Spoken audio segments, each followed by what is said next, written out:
బట్టతలతో బాధపడుతున్నారా? ఇప్పుడు face clinic లో 20% డిస్కౌంట్ తో హెయిర్ ట్రాన్స్ప్లాంటేషన్. వెల్కమ్ టు మనం టీవీ హెల్త్. నేను మహాలక్ష్మి. ఈ రోజు మనతో పాటు ENT surgeon doctor Ashok Prithvi గారు ఉన్నారు. వారితో మాట్లాడదాం. నమస్తే సార్. నమస్తే అండి. చాలా మంది కొంతమంది పిల్లలు పుట్టుకతోనే వినికిడి శక్తి కోల్పోతుంటారు. అసలు దీనికి గల కారణాలు ఏంటి? దీనికి చికిత్స ఉంటుందా? వాళ్ళు పెరిగే కొద్దీ వినికిడి శక్తిని వాళ్ళు మళ్ళీ రప్పించుకోగలుగుతారా? ఎట్లా ఉంటుంది సార్? అంటే జనరల్గా పుట్టు చెవుడు అనేది ఉంటుందండి. అంటే పుట్టుమూగ అనేది ఉండదు, ఎందుకంటే మాటలు ఎప్పుడు కూడా ఎవరికి పుడుతూనే రావు. సో ఫస్ట్ చెవులు అనేది పుట్టిన వెంటనే సరిగా పనిచేయకపోతే, వినపడకపోతే వాళ్ళు ఎదిగే క్రమంలో మాటల్ని వినలేరు, కాబట్టి తిరిగి మళ్ళీ వాళ్ళు మాట్లాడలేరు. సో ఆ రకంగా జరుగుతుంది.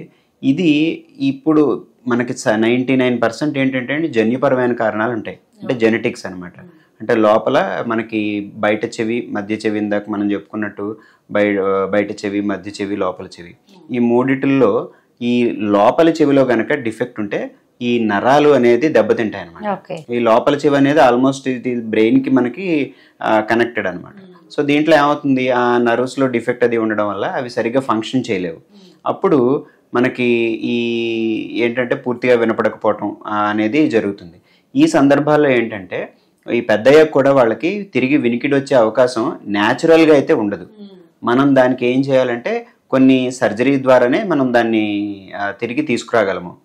అయితే అందరికీ కూడా సర్జరీ సూట్ అవుతుందా అనేది కూడా మనము పూర్తిగా ఒక డాక్టర్ని సంప్రదిస్తే వాళ్ళు ఆ పిల్లల్ని ఎవాల్యుయేట్ చేసి లోపల ఎందువలన హియరింగ్ లాస్ వచ్చింది వాళ్ళకి అనేది చూసుకొని డిసైడ్ చేస్తారనమాట. ఈ సర్జరీనే మనము కాక్లియర్ ఇంప్లాంటేషన్ అంటాం. అంటే మనం ఏదైతే నేను లోపల చెవి అన్నానో, ఈ లోపల చెవి అనేది కాక్లియా అనమాట, దాని పేరు. సో దీంట్లో మనకు ప్రాబ్లం వచ్చినప్పుడు ఆ కాక్లియాని రీప్లేస్ చేస్తాం మనం. రీప్లేస్మెంట్ అంటే దాంట్లోపల యాక్చువల్గా అది ఇది it's like an electric current. So అవి ఎలక్ట్రోడ్స్ అనేవి ఉంటాయన్నమాట. ఈ ఎలక్ట్రోడ్స్ లోపల పెట్టి మనకి బయటకు ఒక ఎక్స్టర్నల్గా ఒక డివైస్ ఉంటుంది. సో దాన్ని మనము చూడడానికి ఎలా ఉంటుందంటే హియరింగ్ ఎయిడ్ లాగే ఉంటుంది. సో కాకపోతే ఇట్ గివ్స్ న్యాచురల్ హియరింగ్ అనమాట. అంటే మనకి ఇప్పుడు మామూలుగా మనం చాలా మంది చెవిలో వినపడకపోవడానికి మిషన్స్ పెట్టుకుంటారు కదా. సో ఆ హియరింగ్ మెషిన్ వేరు, ఈ కాక్లియర్ ఇంప్లాంట్ వేరు. సో హియరింగ్ మెషిన్ ఏంటంటే మనం ఏదైతే సౌండ్ లోపలికి వెళ్ళట్లేదో, వినపడట్లేదో, ఈ హియరింగ్ మెషిన్ ఏం చేస్తుంది, ఎక్కువ యాంప్లిఫై చేస్తుంది. అంటే మనం మాట్లాడిన శబ్దాన్నే చెవి లోపల మరింత లౌడ్నెస్తో, మరింత శబ్దం ఎక్కువగా వినపడేలాగా చేస్తుంది. దీనివల్ల పేషెంట్ వినగలుగుతాడు. కానీ నరాల్లో బాగా తీవ్రంగా ప్రాబ్లం ఉన్నప్పుడు మనకి వీటి వల్ల కూడా ఒక్కొక్కసారి బెనిఫిట్ ఉండదు. ఎంత గట్టిగా సౌండ్ మనకి ఇది యాంప్లిఫై చేసినా కూడా ఇంటర్నల్గా రిసీవ్ కాదనమాట. ఇలాంటి సందర్భాల్లో ఒకవేళ మనం బ్రెయిన్ ఫంక్షను, బ్రెయిన్ నుంచి మనం ఇందాక అనుకుంటున్న కాక్లియా, దీనికి వెళ్ళే ఈ భాగం అంతా కూడా బాగానే ఉందనుకోండి, అక్కడ ఏ డిఫెక్ట్ లేకపోతే ఈ కాక్లియర్ ఇంప్లాంట్ ద్వారా మనము తిరిగి వినికిడి ప్రసాదించే అవకాశం ఉంటుంది.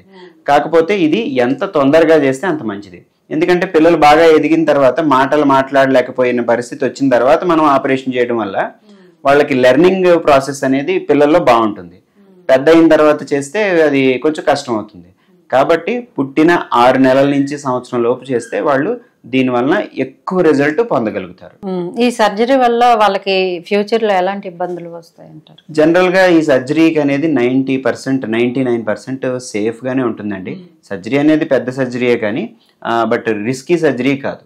99% సర్జరీ మాత్రం పెద్దదండి. కనీసం అది ఒక చెవికి కనీసం 1.5-2 గంటలు పడుతుంది. సో 2 వైపులా చేస్తే మరీ మంచిది. సో కొంతమంది ఒకవైపు చేయించుకునే వాళ్ళు ఉంటారు. సో దీనివల్ల ఏంటంటే మనకి న్యాచురల్ హియరింగ్ అనేది కొంత వస్తుంది అనమాట. కాకపోతే ఈ సర్జరీ అనేది కంప్లీట్గా not fully free of complications, but జనరల్గా రేర్ అనమాట. మనకి ఏమవుతుంది, ఆ డివైస్ అది మెయింటైన్ చేసుకోవాలి. వాళ్ళు పిల్లలు వెనకాతలు ఏంటంటే హియరింగ్ ఇలాగ మనకి వెనకాతల చెవికి వస్తుంది, డివైస్ వస్తుంది. అది పిల్లల్లో వాళ్ళు దాన్ని ముట్టుకోకుండా, వాళ్ళు దాన్ని కదపకుండా మనం చూసుకోవటం అనేది కూడా చాలా ఇంపార్టెంట్. సో వీటంతటికీ స్పెసిఫిక్ ట్రైనింగ్ ఉంటుందండి. అలాగే సర్జరీ అయిన తర్వాత కూడా రెగ్యులర్గా మనకి దీనికి ఆడియాలజిస్ట్, ఇదంతా యాక్చువల్గా ఒక టీం ఉంటుందన్నమాట. కాక్లియర్ ఇంప్లాంట్ సర్జన్ అంటే ఈఎన్టీ సర్జన్ ఉంటారు, అలాగే ఆడియాలజిస్ట్, స్పీచ్ థెరపిస్ట్, వీళ్ళందరూ ఉంటారు. వీళ్ళందరూ కూడా అలాగే పిడియాట్రిషియన్ టీమ్ లాగా ఫామ్ అయ్యి సర్జరీ చేసిన తర్వాత, సర్జరీ తర్వాత ఏ విధంగా మనం ట్రైనింగ్ ఇవ్వాలి, మనకేంటంటే ఇలాగ పెట్టంగానే ఇలా వినికిడి వచ్చినట్టు కాదనమాట. దానికి నెలల తరబడి వాళ్ళకి మనం చెప్పే మాటలు అవి ఎలా వినపడుతున్నాయి ఏంటనేది అసెస్మెంట్ చేసుకుంటూ అది ఇంప్లాంట్ బాగా పనిచేస్తుందో లేదా చెక్ చేస్తారు. కానీ 99% అది సక్సెస్ అయితే అవుతుంది. మనం అయితే ఈ సక్సెస్ రేట్ ఎలా ఉంటుంది, ఎలాగా సర్జరీ చేయొచ్చా లేదా, ఇవన్నీ కూడా కొన్ని టెస్టులు ఉంటాయన్నమాట. సిటీ స్కాను, ఎంఆర్ఐ స్కాను ఇట్లాంటివన్నీ చేసి లోపల ఎలా ఉంది, చెవి యొక్క భాగాలన్నీ సరిగ్గా ఉన్నాయా లేదా, ఈ ఆపరేషన్ చేస్తే మనకు సక్సెస్ అవుతుందా లేదా, ఇదంతా కూడా ENT doctor cochlear implant surgeon evaluate చేసి మనకి ఫైనల్గా డెసిషన్ తీసుకుంటారనమాట. శరీరంలో ఎక్కడ సర్జరీ అయినా కూడా, ఎక్కడ ఆపరేషన్ అయినా కూడా ఆ భాగంలో సర్జరీ అయిన తర్వాత ఒక్కొక్కసారి ఇన్ఫెక్షన్ వచ్చే అవకాశం ఉంటుంది. అంటే కంటామినేషన్ అనమాట. ఇప్పుడు బాగా దెబ్బ మనకి ఏదైతే సర్జరీ అయిన చోట నీళ్లు పట్టడం, లేదంటే మనం సరిగ్గా క్లీన్గా ఉంచుకోకపోవటం, ఇటువంటి వాటి వల్ల కూడా అక్కడ ఇన్ఫెక్షన్ వచ్చి ఒక్కొక్కసారి అంటే నార్మల్ రెగ్యులర్ సర్జరీస్లో అయితే పర్వాలేదు. ఈ ఇంప్లాంట్ సర్జరీ అంటే ఇంప్లాంట్ అది చాలా కాస్ట్ ఉంటుంది. అంటే దానివల్ల ఏమవుతుంది, మనం ఎప్పుడైతే ఈ ఇంప్లాంట్ కూడా ఇన్ఫెక్షన్ నుంచి ఇంప్లాంట్ కూడా స్ప్రెడ్ అయింది అనుకోండి, ఏదైతే ఇంప్లాంట్ ఉందో మనకి ఇన్ఫెక్షన్ వచ్చి దానికి వరకు ఎఫెక్ట్ అయింది అనుకోండి, అది రిజెక్ట్ అవుతుంది అనమాట. మనకి గ్రాఫ్ట్ రిజెక్షన్ అని చెప్పి అంటుంటారు ఫర్ ఎగ్జాంపుల్. అట్లాగా ఇంప్లాంట్స్ కూడా రిజెక్ట్ అవుతూ ఉంటాయి. అంటే అది శరీరంలో నుంచి బయటకు వచ్చేయటం, దాన్ని మన బాడీ బయటికి పంపించేయటం, అంటే మనకి కుట్లు అవి కూడా సరిగ్గా హీల్ కాకపోవడం, అక్కడి నుంచి ఇంప్లాంట్ బయటికి కనిపించడం, ఇట్లాంటి సందర్భాలు కూడా ఉంటాయి. కానీ ఇవన్నీ కూడా ప్రివెంట్ చేయగలిగేవే, మనం అవి రాకుండా నివారించవచ్చు అనమాట. సరైన జాగ్రత్తలు తీసుకొని మనం ఒక సర్జరీ అయిన తర్వాత పోస్ట్ ఆప్ కేర్ అంటారు, ఇవన్నీ కరెక్ట్గా చేయగలిగితే కనుక మనము ఇటువంటి కాంప్లికేషన్స్ చాలా ఈజీగా ప్రివెంట్ చేయొచ్చు. అయితే ఏంటంటే మనకి ఇదే మనం మాట్లాడుకున్నట్టు ఈ ఆపరేషన్కి ఎప్పుడు చేయాలి ఎప్పుడు చేయకూడదు ఇవన్నీ ఈఎన్టీ డాక్టర్ ఎట్లా అయితే మనకు చూసి మనం నిర్ణయిస్తామో, దాని తర్వాత ఇందులో బయట చెవి లోపల చెవి అని ఇప్పుడు మనం అంతా కూడా మాట్లాడుకున్నది కాక్లియర్ ఇంప్లాంటేషన్ ఇవన్నీ కూడా బయట మధ్య చెవి లోపల చెవికి సంబంధించినవి. అలా కాకుండా బయట ఎక్స్టర్నల్ ఇయర్, ఇప్పుడు ఇయర్ మనకి బయట కనిపించే చెవి ఉంది కదండి, దీంట్లో కూడా ఒక్కొక్కసారి ఏంటంటే బర్త్ లో కూడా డిఫెక్ట్స్ ఉంటాయి అనమాట. దానివల్ల అది షేప్ సరిగ్గా ఫామ్ కాకపోవడం, అసలు కొంతమందికి ఇదే ఉండదు, బయట అసలు కనిపించదు, ఒక చిన్న ట్యాగ్ లాగా ఉండడం, ఇలాంటివి కూడా ఉంటాయి అనమాట. ఇలాంటి సందర్భాల్లో ఇది కేవలం జనరల్ గా కాస్మెటిక్ ప్రాబ్లమ్స్ ని మాత్రమే కలుగజేస్తుంది. దీంట్లో వినికిడి లోపాన్ని కలుగజేసే అవకాశం చాలా తక్కువ ఈ బయట చెవి ప్రాబ్లమ్స్ ఉన్నప్పుడు. లోపల చెవి చూస్తే అంతా బాగానే ఉంటుంది. సో వీళ్ళకి ఏంటంటే రకరకాల ప్రాస్థెసిస్లు ఉంటాయి, ఇయర్ షేప్ ని మౌల్డ్ చేసి దాన్ని మనం ఆర్టిఫిషియల్ గా వాడచ్చు. అట్లాగే కొంత ప్లాస్టిక్ సర్జరీ ఉంటుంది, మనకి ఇక్కడ నుంచి మన రిబ్స్ దగ్గర నుంచి ఒక కార్టిలేజ్ లాంటివి తీసి ఇయర్ పిన్నాన్ని కూడా మనం మొత్తం రికన్స్ట్రక్ట్ చేసి చెవిలాగా న్యాచురల్ గా ఉండేలాగా తయారు చేయొచ్చు.